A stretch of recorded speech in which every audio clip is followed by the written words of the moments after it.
B'investiment ta' aktar minn 700,000 euro ġie ffirmat ftehim bejn l-Awtorità għat-Teknoloġija u l-Informatika u l-Fondazzjoni għall-Aċċessibilità tal-Informatika. Dan biex titjib il-kwalità tal-ħajja ta' persuni b'diżabilità u dawk vulnerabbli permezz ta' teknoloġija diġitali. Dan il-ftehim għal perjodu ta' 3 snin se jwassal kampanja ta' edukazzjoni u għarfien, riċerka dwar l-użu ta' teknoloġija b'mod aċċessibbli u firxa iżjed wiesa ta' korsijiet. Dan il-ftehim se jwassal ukoll biex isir studju dwar il-possibilità ta' aktar applikazzjonijiet teknoloġiċi bil-Malti.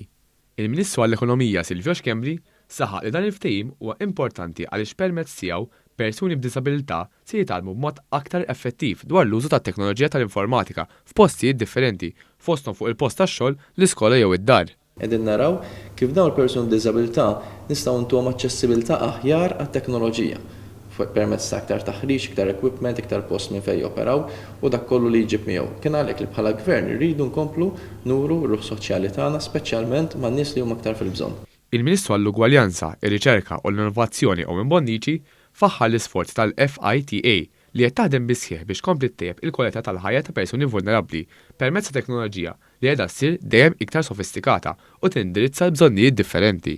Rridu li kulħadd tkun parti minn din id-dinja li hija kruċjali fid-dinja tal-lum. Dan il-ftehim se jkun hemm iktar opportunità li nkomplu naħdmu biex nagħmlu iktar xogħol u iktar servizzi għal kulħadd.